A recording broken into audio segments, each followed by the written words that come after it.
Olá, bom dia, boa tarde, boa noite.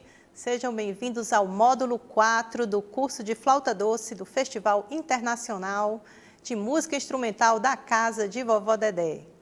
É um prazer estar aqui com vocês. Hoje a aula sobre articulação, sobre escalas, arpejos e uma forma de aplicar isso na sua expressão, no seu repertório. Eu me chamo Luciana Gifone, sou uma mulher baixa de pele morena, tenho cabelos e olhos castanhos escuros, cabelos cacheados compridos, uso óculos e estou com uma blusa verde e uma calça cinza e acompanhada de diversos instrumentos musicais sobre uma mesa, flautas doces de diversos tamanhos e formatos e um laptop onde eu vou exibir slides para vocês, para acompanhar um pouco a minha fala e também guiar essa aula bastante. Hoje vamos ter bastante partituras aparecendo aqui. E também, ao final, vou tocar um pouquinho para vocês. Então, vamos começar a nossa aula falando sobre articulação e expressão, né? Gente, para emitir o som da flauta doce, não é simplesmente soprar. Se você simplesmente soprar, esse som, ele vai soar, né? Mas ele não vai ter digamos, um significado, uma ideia que você quer passar. É como alguém que fala, sei lá, um discurso desconexo.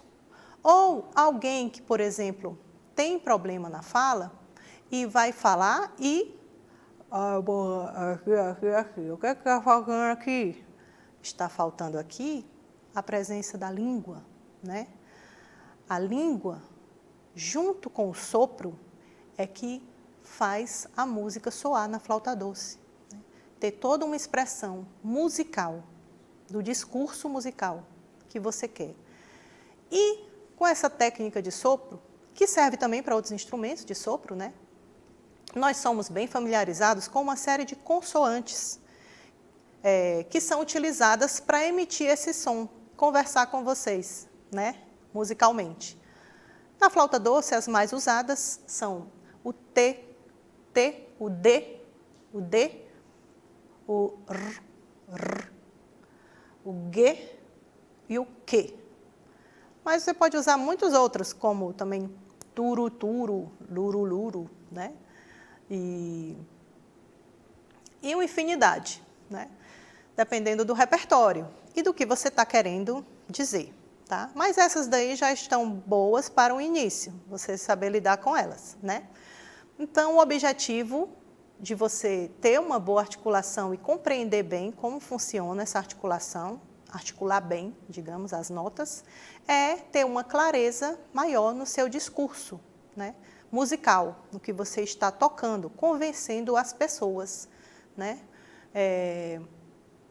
É o que vai, por exemplo, dar a diferença, né, entre você tocar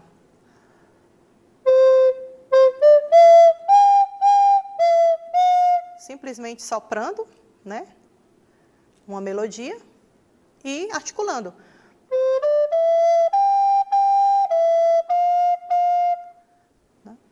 E muda tudo na clareza e no que você está querendo expressar musicalmente, né?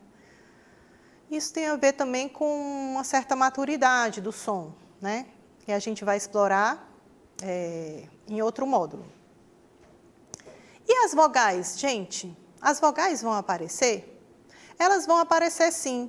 Elas aparecem para a questão da abertura que você vai dar na sua boca para pronunciar esse som, né? Mas ela não é emitida realmente, né? Ela é uma vogal muda, mas se você pensa nela na hora de emitir o som, vai mudar a posição que você abre mais ou menos a sua boca, né? Então, se você pensa no T com... primeiro, a posição da língua, né?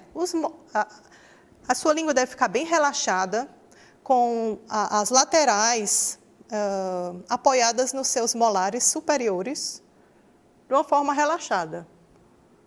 Posição do flautista. Tá? Você não está vendo dentro da minha boca, mas experimente fazer. encontrar essa posição. E aí, a ponta da sua língua, em relação à nota, em relação à consoante T, como ela vai se posicionar? T, T, T, T, T.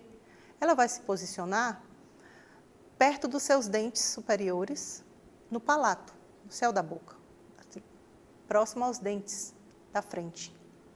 T, T, T.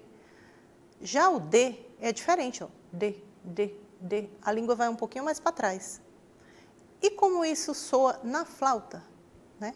Vamos experimentar? T.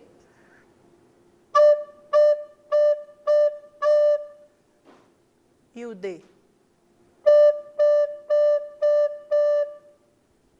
É muito sutil e cada um vai ter essa experiência pessoal, mas vai chegar a um resultado muito parecido. E que o T, ele é mais forte e o D, ele é mais suave. Então, já aí temos duas possibilidades de expressão musical. Uma mais forte, mais contundente, não é mais forte, é mais incisiva, né? Mais dura, mais ríspida. E outra mais suave, certo?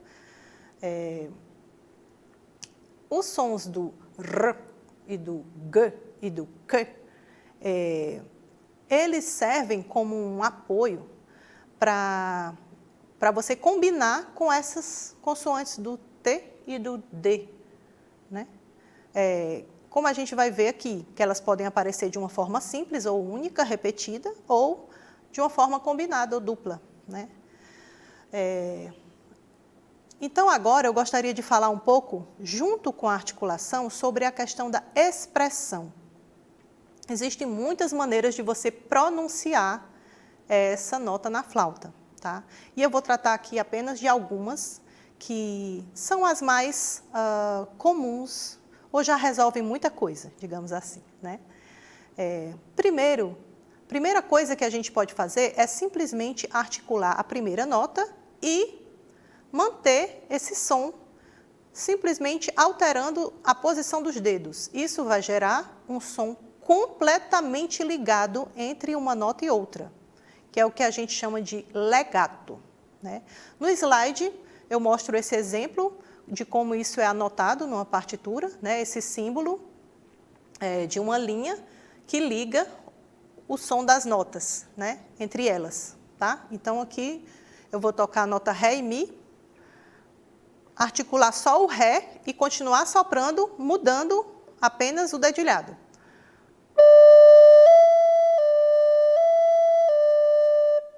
Certo? Existe uma outra maneira de expressão, que é o som portato, né?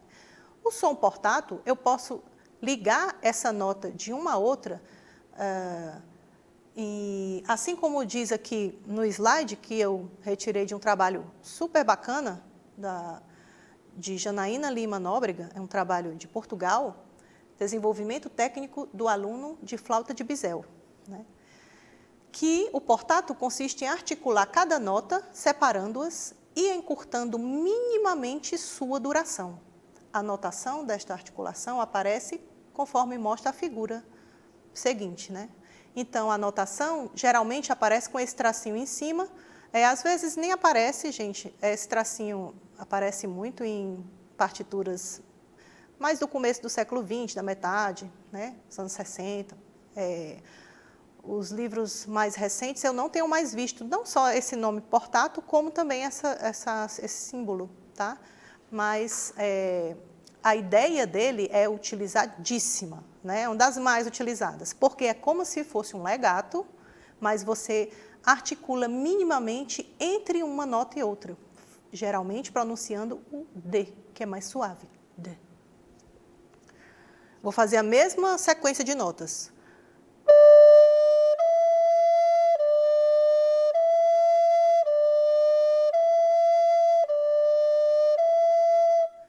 Então, praticamente esse som ficou ligado também.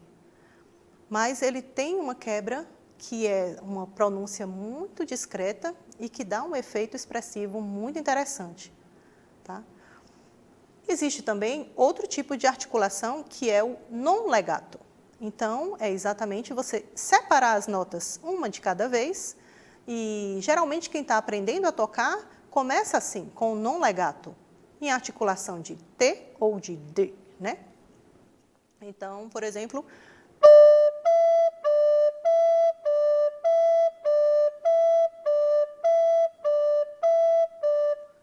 cada nota separadinha, e também funciona para muita coisa interessante musicalmente, né? E nós temos a outra que é o non staccato. Non staccato é quase staccato, na verdade, né? É uma nota um pouco mais curta do que essa, do non legato, mas também não é tão curta quanto a última que nós vamos aprender, que é o staccato, né? Então, seria, como a Janaína descreve, na articulação do som ser ligeiramente encurtada e acentuada pelo diafragma, enquanto que o staccato trata-se do encurtamento da nota. Então, o non staccato seria um staccato um pouco mais acentuado,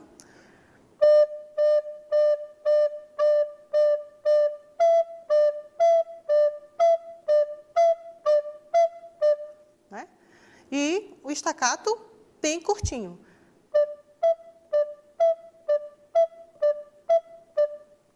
Certo? Então, essas são as expressões. Agora eu vou dar alguns exemplos da articulação simples, que você começa a estudar essa articulação assim, repetindo a mesma nota. Repetindo a mesma nota não, repetindo a mesma articulação, tá? Pode ser também a mesma nota, interessante. Mas então, você vai repetir a mesma consoante para cada som ou nota, né? Eu vou mudar aqui de flauta. Primeiro, tudo em T. Temos aí uma melodia da gaivota.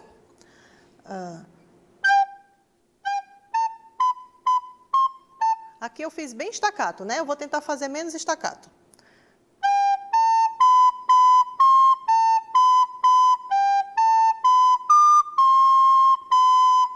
Todos com T.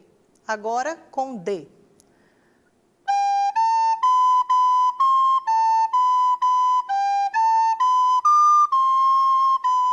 Gente, é muito discreta a diferença, mas tem sim um efeito. E faz toda a diferença nesse instrumento tão delicado, tão especial, em relação a seus recursos sonoros, né? Então, vale a pena investir nessa sutileza, que vai dar um resultado lá na frente para você, tá?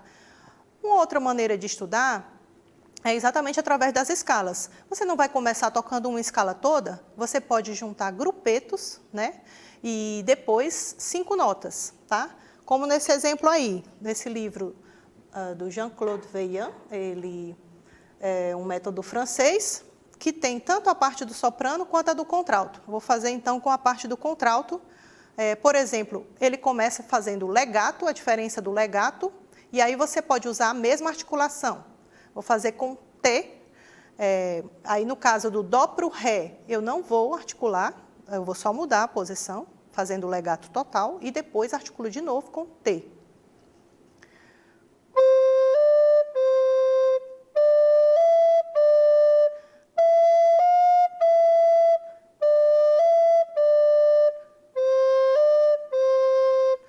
Então, nessa posição do Mi para o Fá, tem um grande movimento aqui de mãos. E é muito comum sair um sonzinho fantasma. E esse treino, ele vai ajudar você a diminuir esse sonzinho que pode sair assim.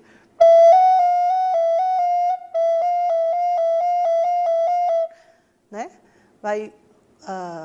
Aos poucos você vai melhorando, né, a sua destreza e a sua emissão, tá bom? E aí depois que você consegue esses sons separados de 2 em 2, você vai detectar qual a sua dificuldade, trabalhar bastante ela, e depois você vai em grupos de 5, como no 61. Ele está de 2 em 2 fazendo o legato.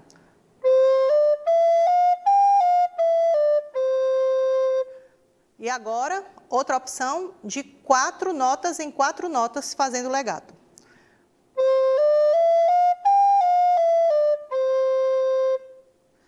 Agora, completamente legato.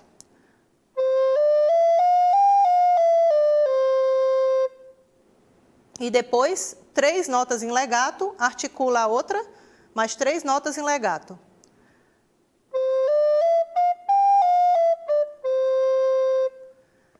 Você pode fazer isso com todas as combinações, não apenas começando na nota Dó, você pode começar na nota Ré.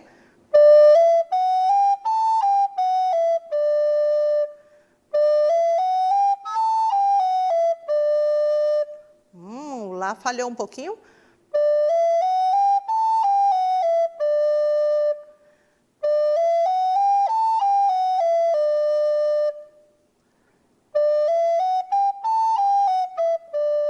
E assim fazer com outras, começando com outras notas, tá? Até que você chega, como temos no próximo slide, à escala completa. E várias outras possibilidades de treinar. A articulação simples, né? Você pode fazer com o T ou com o D. Primeiro, aqui eu vou voltar para soprano. Fazendo, por exemplo, a escala de Dó maior só com uma articulação simples.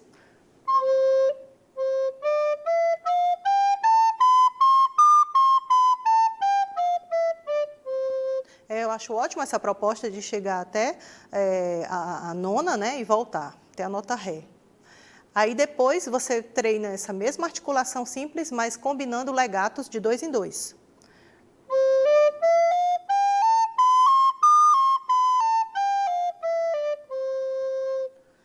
Depois, 3 notas ligadas.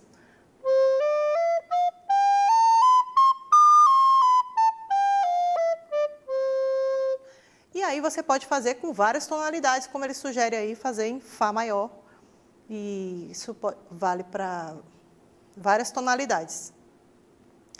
Para estudar articulação dupla é uma combinação que serve muito, por exemplo, para você dar expressão com notas um pouquinho mais longas ou curtas, né, entre si, colcheias, sequência de colcheias, sequência de semicolcheias. Então aí nós temos um exercício desse outro método que eu também acho maravilhoso, da Laurence Pottier, que foi traduzido pela professora Daniele Barros, da Universidade Federal de Pernambuco, tá? O método de iniciação, método de flauta doce para iniciantes. Então, a combinação depois que você já praticou bastante essa articulação simples, você pode aprender a dupla. Perdão. T, D, T, T, T. Ela propõe fazer T, D, T, T, T. 2 T's bem estacatos, né? É um estudo maravilhoso, primoroso, para você perceber a sutileza dessas diferenças de articulação entre o T e o D. Articulação dupla é combinar 2 consoantes, né?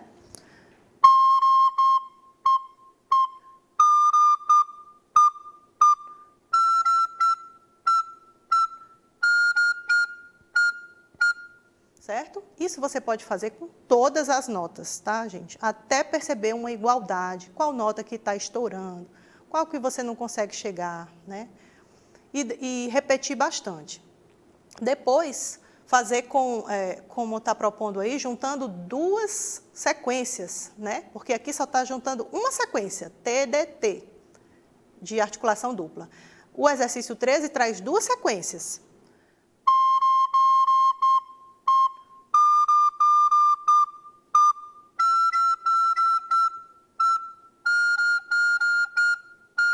Certo? E depois que você faz com a mesma nota, né, você vai mudar essa nota. E aí não vai ficar tão fácil, né? Mas eu vou trazer logo um outro exemplo de outro livro maravilhoso que eu super indico para vocês, brasileiro, Sonoridades Brasileiras, das professoras lá da Universidade Federal do Paraná, né?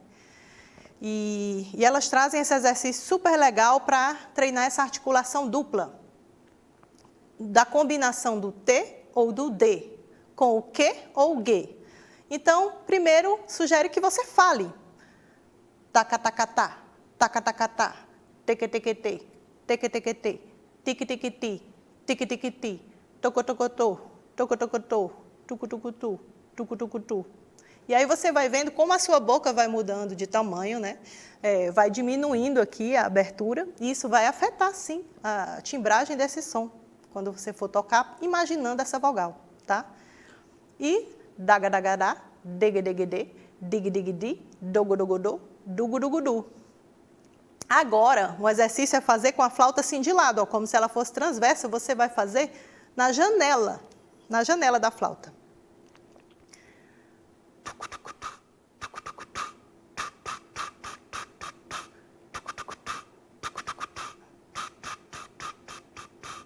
Gente, isso abre a sua mente, dá uma consciência dessa articulação, uma coisa tão simples, né? Você mudar a lógica de como tocar, e isso faz com que você realmente internalize essa grande novidade dessa articulação para você, né? E aí, finalmente, tocar com a flauta, né? Notas repetidas, em primeiro lugar, tá? Uma sequência isso funciona muito bem para notas rápidas, tá? Porque você não vai conseguir emitir um monte de tê. É muito difícil. Então, você combina. Tê. Olha, vai muito mais rápido, vai mais fluente. Você aproveita isso na flauta, né? Então, nós temos aqui a letra C, com 4 notas repetidas e depois muda para uma sequência de 2 notas, fazendo tu, né?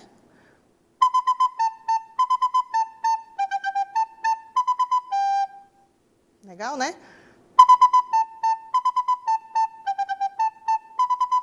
No começo não vai ter muita igualdade, e às vezes a gente se desconcentra também.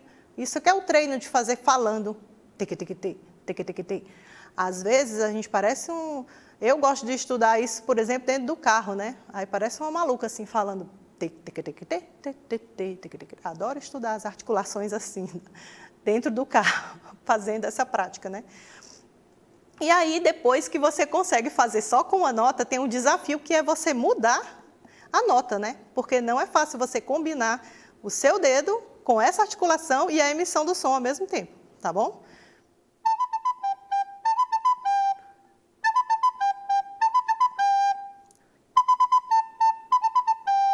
Né? E preste atenção também se você não está falando com a sua garganta, porque algumas pessoas fazem isso, tá bom? Pessoal, no final aqui eu só queria abordar aqui também, você pode fazer isso com várias escalas, né? Esse exemplo traz as maneiras de você fazer, combinando também a velocidade dessa escala e a sobreposição de terças e os acordes, tá? Que eu vou terminar aqui mostrando esses acordes.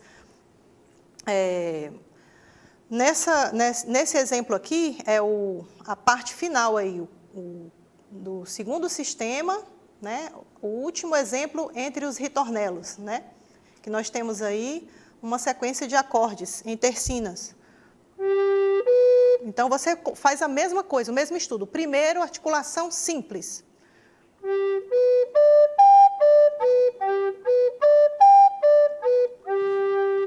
Depois, você faz a articulação dupla.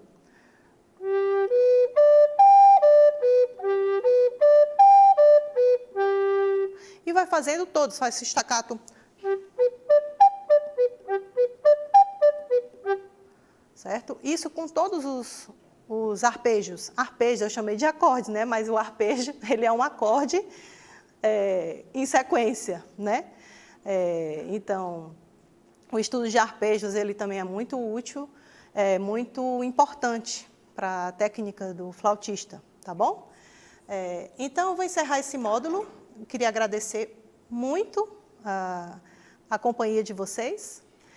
Foi uma pequena introdução a esse universo da articulação. Espero que vocês fiquem bastante curiosos, procurem os métodos que eu indiquei aqui e outros que vocês conheçam.